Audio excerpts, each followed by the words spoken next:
ভুক্তভোগী পৰিয়ালক উচিত ন্যায় প্ৰদান কৰক। আমাৰ দাবী মানিবই লাগিব, আমাৰ দাবী মানিবই লাগিব।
বিশ তাৰিখে এইটো ঘটনা সংঘটিত হ'ল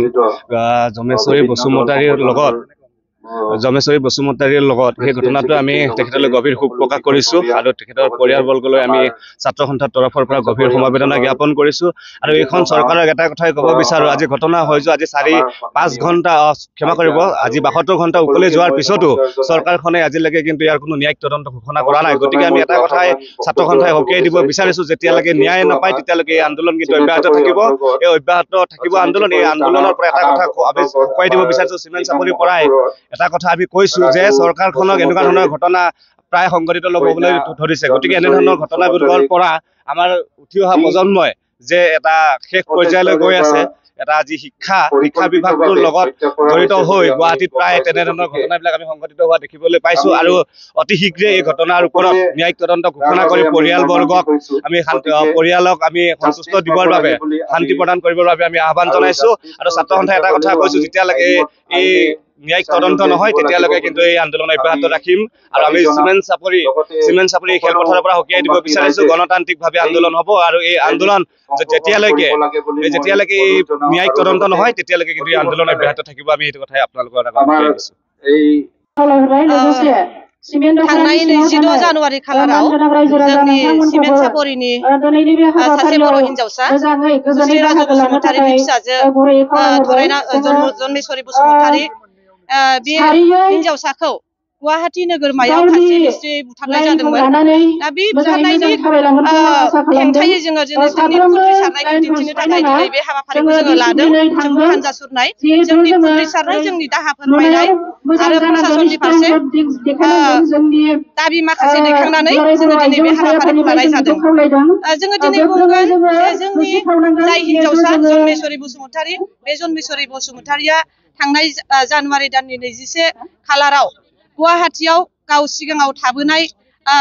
जायगायाव गावनि पेन कार्ड थाबोदों होननानै बेखौ लायनो होननानै थांदोंमोन होनना फोरमायदों न'खरनि मानसिनि बुंनाय बायदिब्ला। दा बेखौ लायनो थांनानै 21 खालाराव थांनानै बियो 22 खालाराव जेब्ला सहैयो, 22 खालाराव सहैनाय उनाव जों मिन्थिनाय बायदिब्ला बै जाय हौवासा जाय बेखौ बुथारनाय दिनै जेलाव थांनो हाबाय, इन्द्रजित फाइट होननाय सिलापथारनि बियो नतुन मिसिंगाव होननाय गामिनि, दा बियो बेखौ गावनि थाग्रा खथायाव लांनानै दोनहैदों होननानै जों मिन्थिनो मोन्दों 22 जानुवारि खालारनिफ्रायनो। दा 22 जानुवारि खालाराव लांना दोनहैनायनि उनावनो जोङो दा थांनाय 22 जानुवारि खालाराव बै हिन्जावसाया सानजौफुनि 12:42 गावनि न'खराव बिमाजों रायलायहरदोंमोन जे आयै आं दा मोनायाव ट्रेन गाखोनानै न'आव थांसिगोन होनना फोरमायहरदोंमोन। नाथाय बेबायदि फोरमायहरनायनि उनावनो 2 रिंगासो समावनो दान्दिसे उनावनो बै हिन्जावसाखौ गावनि जिउखौ गाव फोजोबना लाबाय होननानै गुवाहाटीनिफ्राय खौरां न'सिम दैथायहरनाय जादोंमोन। दा बेवहाय गोमोनाय मोन्दों न'खरनि मानसिया जे जाय गथ'आ न'आव फैसिगोन होननानै दसे समनि सिगाङाव फोरमायहरदोंमोन, बे गथ'आ बोरै गावनि जिउखौ फोजोबनानै लानो हाथाव? बिनि रायलायनाय, बिनि बुंहरनायाव बिनि माबा मोनसे गोसोआव गाज्रि जानाय, बियो जे गावखौ फोजोबनानै लानो हाथाव माबा मोनसे जानानै थानाय बिदि बिनि रायलायनायाव जेबो हमदांनो हायाखैमोन होननानै न'खरनि मानसिया फोरमायदों। आरो लोगोसे बे खोथाखौबो जोङो बुंबावनांगोन जे बेखौ जे गावनि जिउखौ फोजोबना लादों होननानै बुंदों, सुइसाइड होननानै बुंदों। नाथाय बेखौ जोङो सुइसाइड नङा होननानै जोङो रोखायै जोङो बुंनो हागोन। मानोना बेहाय सुइसाइड जानायनि जेबो फोरमान बेयाव दिन्थिनायखौ जोङो नुनो मोनाखै, दिन्थिनो हायाखै। बेखौ सुइसाइड फासि नांनानै थैदों होनदों नाथाय फासि नांनानै थानाय बिसोरो सावगारिबो लानानै जोंनो दिन्थिनो हायाखै आरो बेखौ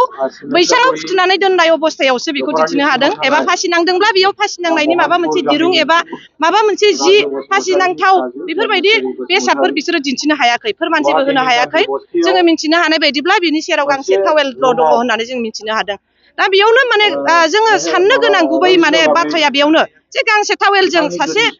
मानसिया बेबायदि फासि नांनानै थैनो हानाया बेथ' जाथावना नंखाया होननानै जों बुंनो हायो ओंखायनो जोङो बेखौनो बुंगोन दिनै जों धेमाजि जिल्ला दुलाराय बर' आइजो अनसाय आफादनिफ्राय जों बेखौनो दाबि दैखांगोन जे जोंनि सासे फिसा हिनजावखौ दिनै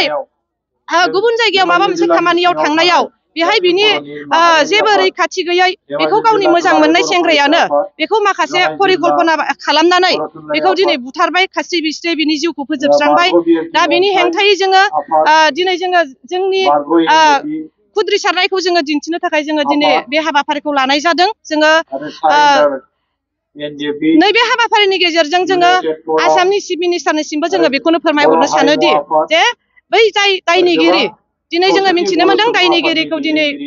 पुलिसा हमबाय जेलाव लांबाय आरो जेलाव लांखांनायनि उनाव बिनि गुबै साजाया मोननांगौआ ओरैबायदि साजा होनांगौ जाहाथे जायबायदि साजाखौ होयोब्ला इयुनाव बेबायदि आरो गाज्रि खामानिखौ मावनो रावबो सुबुङा आवगायनो माने गोहो मोना